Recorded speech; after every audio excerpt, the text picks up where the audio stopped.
Hey everyone, I'm Ultima456, you're the Ultimates, and welcome to episode 33 of Let's Platinum Dark Souls 3. Okay, so we've reached Emma here from last time, but we actually are not going to do anything with her just yet. We're going to be a little bit prudent, and we're going to use the Homeward Bone to return to the Filing Shrine. Now, I haven't tested this before, so hopefully everything goes the way it's supposed to go. But the only reason I'm saying that is because Emma should still be in, what do they call that? Well, let's just say pain. I was thinking of like the word pangs, probably hunger pangs, which is apparently how you're supposed to say it. Figured that out ages ago, or one time, like ages ago. I was like, really? Okay. Anyway, back to the game. We're going to be prudent, and we're going to use our 70,000 souls to just level up a little bit more. I'm pretty sure I don't need it for anything else, so I'm just going to do that. Let's see, so we're going to get 2 points of strength. Yeah, let's do that. Let's get 2 points of strength, so that's huge. And now, we're also going to go... After defeating Aldrich, there is something that we can do that allows us to proceed with another quest line. So if we go here and head to the Dilapidated Bridge bonfire, we can actually proceed Sirius of the Sunless Realms quest a little bit further. Let me just read my notes here. Okay, cool. Yep. Yeah, okay, so yeah, there's quite a few things we can do here. Alright, so once you reach the Dilapidated Bridge, we're going to head this way, and we're basically going to head directly to where the Cursed Rotted Greatwood is, if you remember. 1, 2, 3. Much easier to kill him. Wow, that was a huge amount of damage as well. 238? Even on him, like, that's pretty good. Is our giant friend still up there? Oh, wait a sec. Let me just have a look.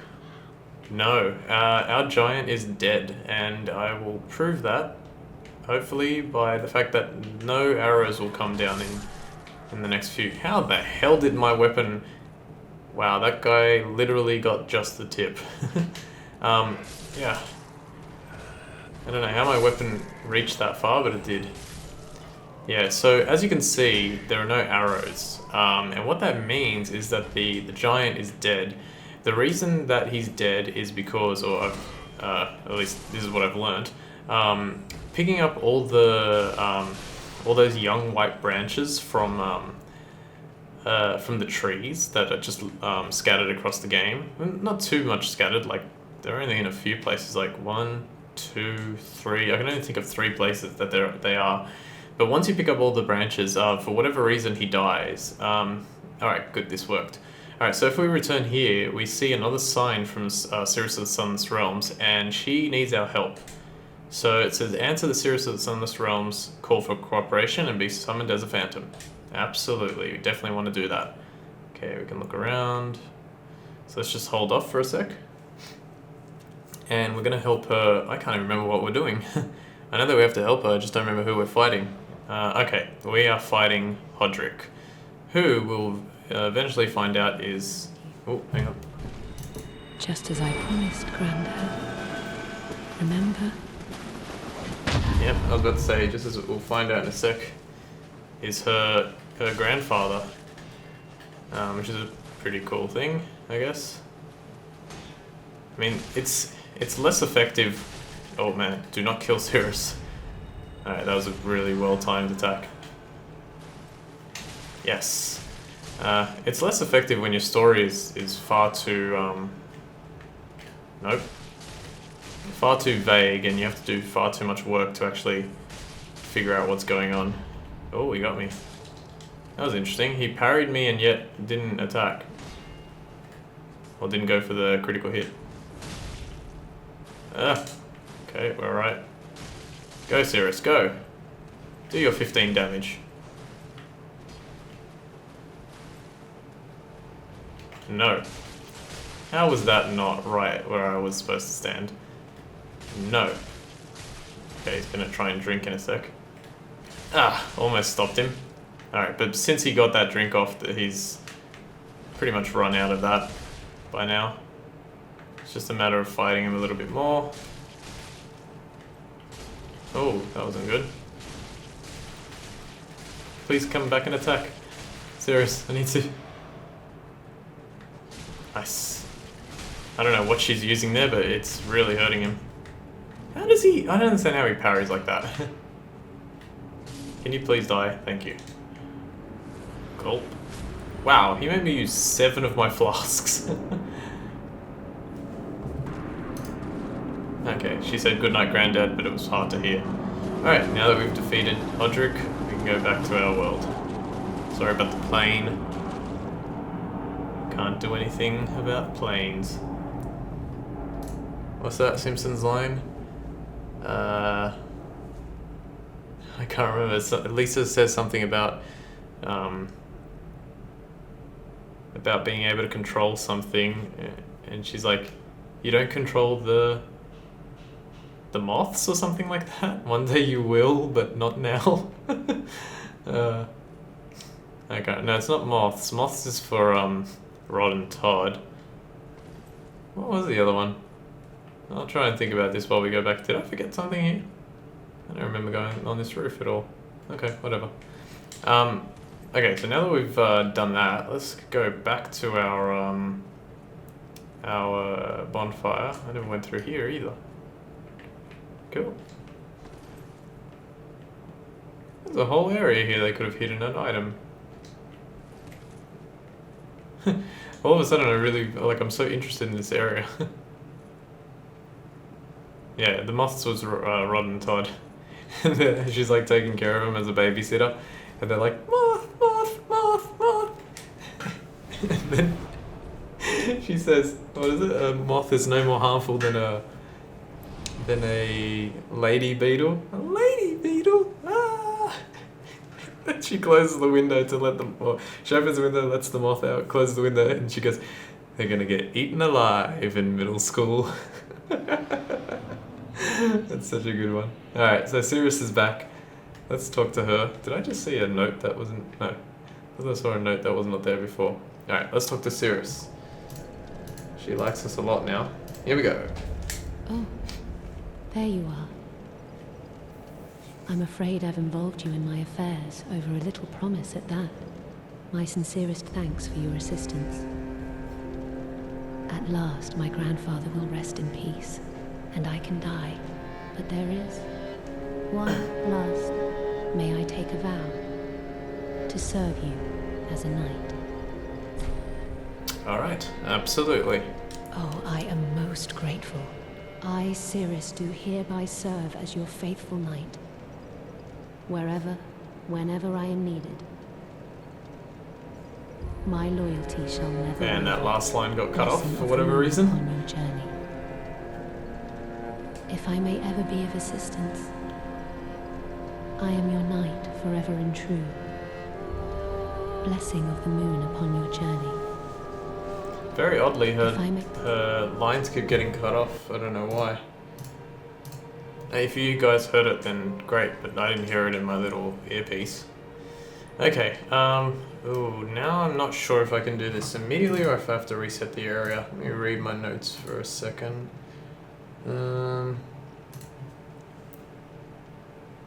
Okay. I can do this now. Alright, so you remember when I went ages ago to where is he? To where this hollow is here, on the thing. If you, well, you don't have to kill him, but do that. And then here you'll find the Sunset Shield. And that's Podrick's shield. So that is... where is it? There's Podrick's shield. Here. Is it Podrick's shield? No, I can't remember. No, sorry. I think it's Sirius's shield.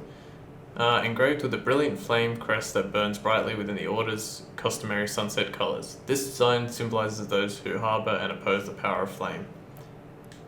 Okay, I'm actually not sure which shield, who that belongs to.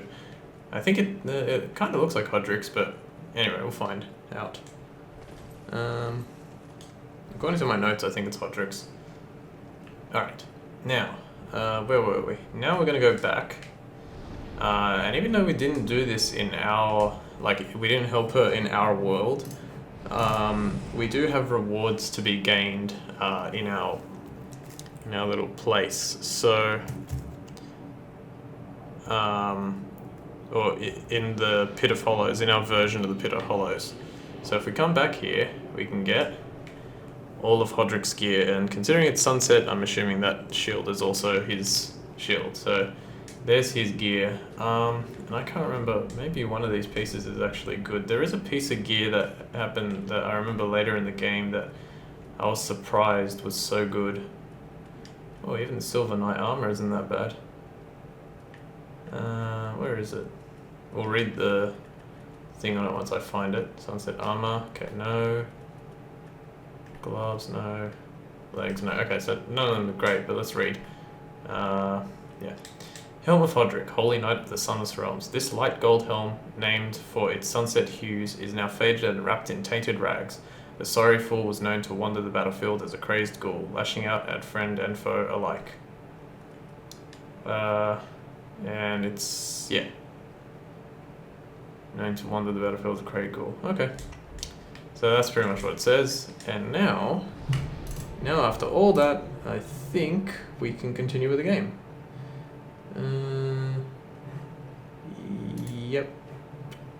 Yeah, okay, so we can do that. So let's go back to Emma, who is at this one, because we don't have minor spoilers. We're going to fight a boss when we head to Emma, and after we defeat that boss, we'll get a bonfire for that location. So let's go fight this boss. Now, actually, this is something I can talk about. I've mentioned it a couple of times, I think, already, but when in Australia we had a convention, or an expo, as it's referred to here, for EB, which is Electronic Boutiques, Electronics Boutique, I think that's what it is. It's known as EB Games, essentially, in Australia. It was originally, like, it's still Electronics Boutique, but no one says that anymore. And they had an expo last year. They have one pretty much every year. I think they started in like 2010 or 11 or something like that. And I went last year and I got a chance to play Dark Souls 3. And basically the area of the game they gave us was the area that I'm fighting right now, this area. But it was a bit different. So like there wasn't, let me take care of these guys just so I don't have any trouble. I don't think there was any like weight restrictions, so like you could move at maximum speed even though we had a ton of weapons and stuff on us. The enemies were pretty much all the same from memory. They were all fairly tough to defeat, but you know, I got used to it after playing. I actually played for like almost an hour and a half. There were like 6 different, no, maybe more. There were like 10, I think, different stations set up so that you could play it. It was on Xbox, but I could still play it fairly well. And then I eventually got to the boss of the demo, and it was the boss that we're going to fight now, and I was really scared because I could not for the life of me defeat the boss. I tried like 5 or 6 times, and I could not only not defeat it, but I could not even get close. So that was what frightened me about this game, but it turns out that this boss isn't too difficult, at least on the real game. Alright, here we go, let's talk to Emma. Prince Lothric is in your hands. Please save his soul. Tell him what he must be, a lord. Alright, so if we talk to Emma, she gives us a basin of the Basin of Vows, which is what we need to actually proceed. What's this here? Okay, so it says here, place the basin at the statue of the beheading knight. So let's go ahead and do that. And once we do this, we're going to... Oh, hang on, I thought I had to press X. Once we do this, well, you'll see.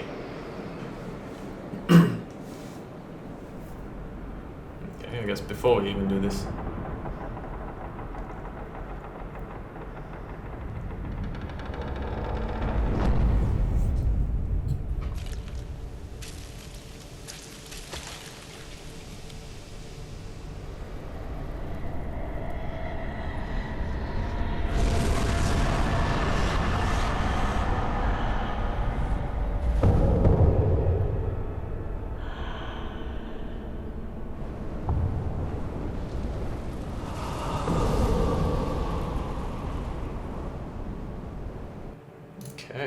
it is, the Dancer of the Boreal Valley. Similar to those enemies already in the Boreal Valley. Basically, get close, attack a couple times, and roll out of the way. And don't let yourself be attacked be grabbed by that arm. Hey, like as you can see, I was attacking very slow there. Whoa, okay. Few attacks to watch out for. That was one of them. The where she puts her. Okay, she got me that time because I rolled way too late, and as you can see, that does a ton of damage. But we can get out of this because apparently, holy crap, that took forever for me to recover. Now I'm gonna stand back. Get close, avoid.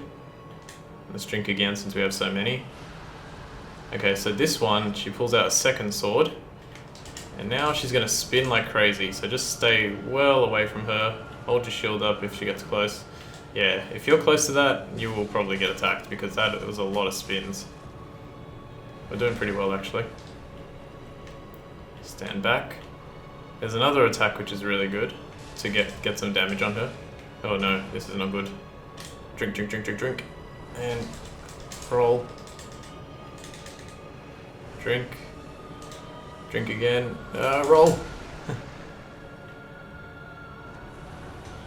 That's gonna burn. Alright, one more drink. Nice. Roll. Okay, there we go. Now we're getting somewhere. Please stop doing that. A lot of attacks. That's her claim to fame, I guess. 1, 2. I can't. This isn't good. Roll, roll, roll, roll. Drink, drink. Alright, we're alright. Just don't attack me. Son of a gun. 1, 2, 3. Okay, so this attack, stand back, wait a little bit longer, and then you can go. And I was way too far away with those swings. If she does that attack, that's a really good one to... don't hit me. Okay, we're good. It's a really good one to capitalize on. Roll. Nice, that was okay. Might still get this. Wait for it, wait for it. And 1, 2, 3. This is gonna hurt, but I'm gonna go for it. Yes! Alright, I got it. Phew! That was a close one.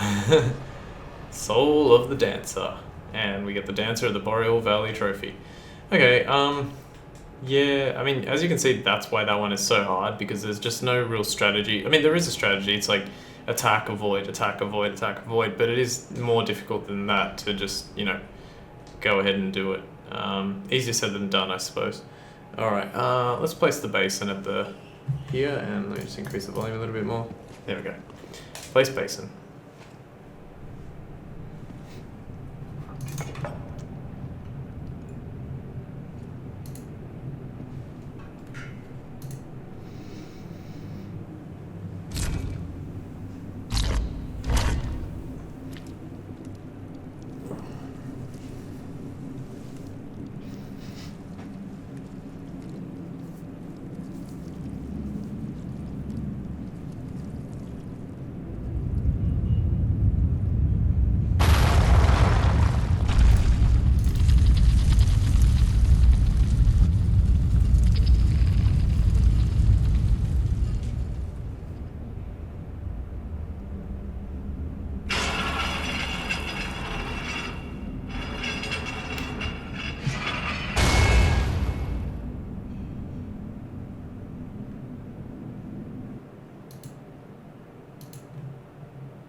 Okay.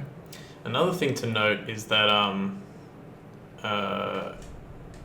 you can also, at the beginning of the game, I may have mentioned, I can't remember if I had, if I did, you can kill Emma right at the beginning of the game and get the Basin of Vows, place it on the altar.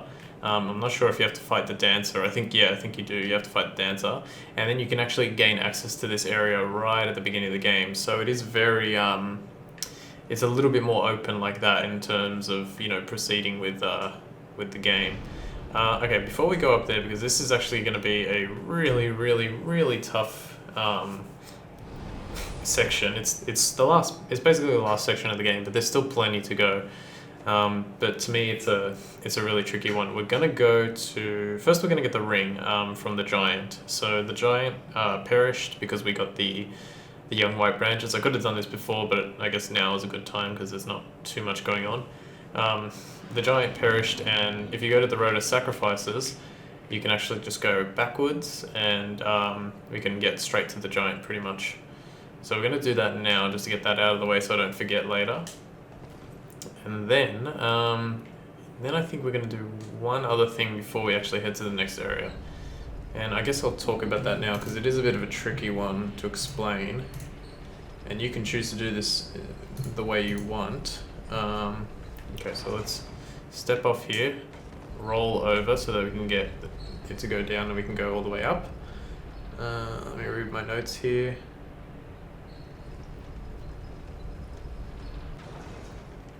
Okay.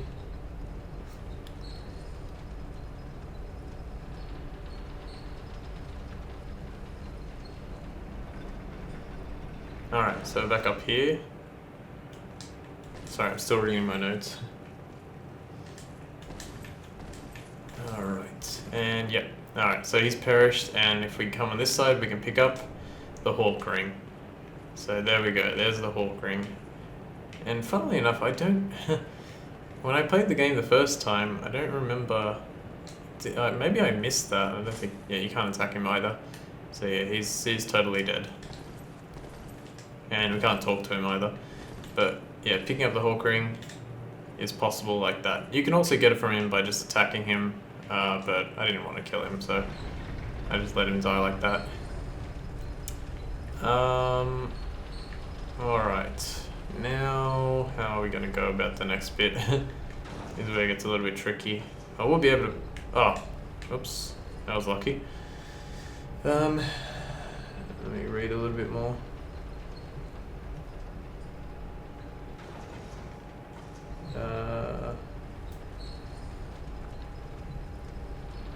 Alright, so it looks like we can proceed a little bit more with the next area before we have to go back to the filing shrine for a final thing, and I'll explain what I was going to say.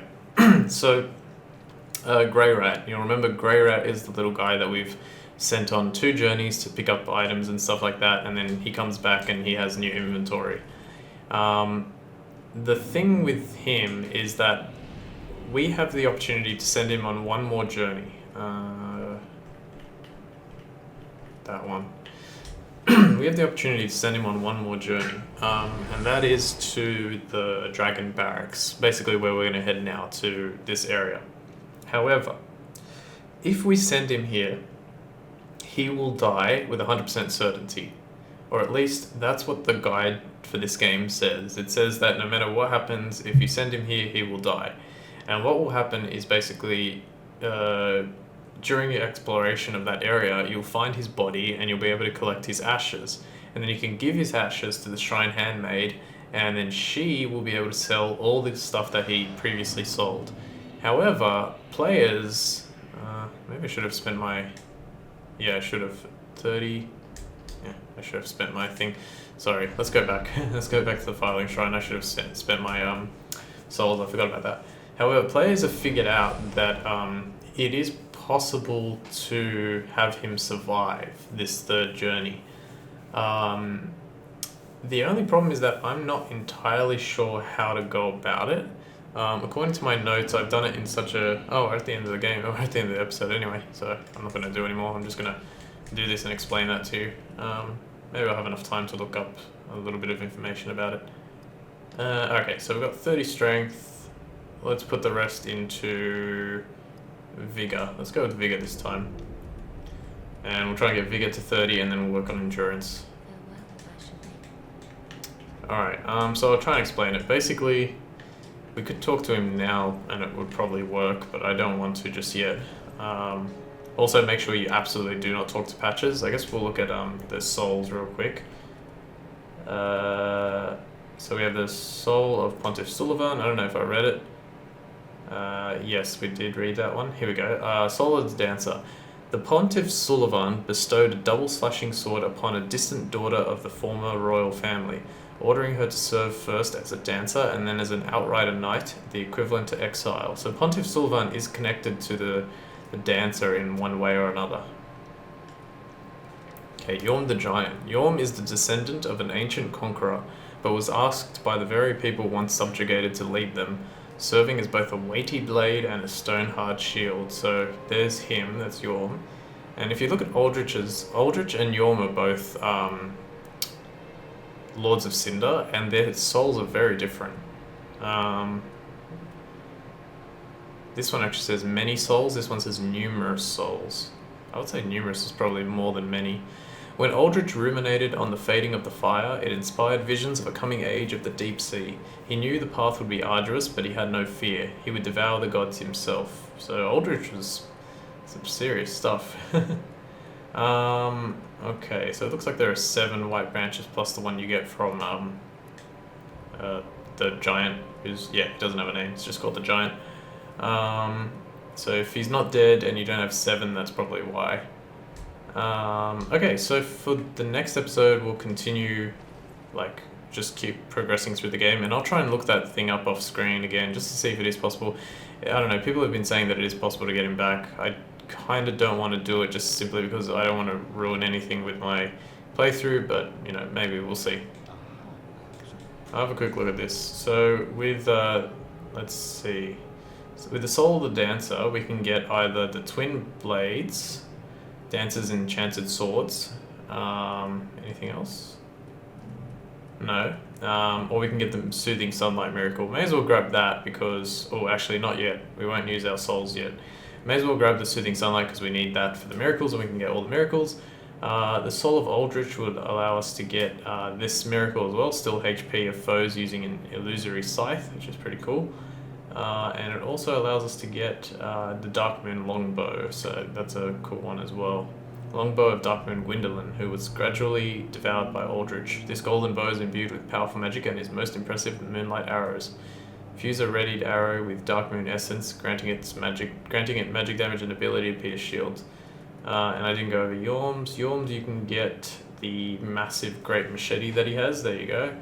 There's that one. Yorm once lumbered on the front lines with a great shield, but one day, in place of his shield, a left-hand notch was added to his machete, enabling the smashing technique that would become the legacy of his later years. So he used that in the boss fight against us. And the great shield increases the user's poise, although as I think I may have mentioned, if I haven't mentioned, poise is kind of broken in this game a little bit, so there's no real point to having it. As a lord, Yorm risked everything and fought unflinchingly as a one-man vanguard. Following the loss of the one he wished to protect, he forsook his shield. Alright, cool. That's the stuff we can get. We'll get that later. But yeah, I guess that'll be the end of this episode. So I want to thank you all for watching episode 33 of Let's Platinum Dark Souls 3. My name is Ultimate456, you're the Ultimates, and I'll see you next time.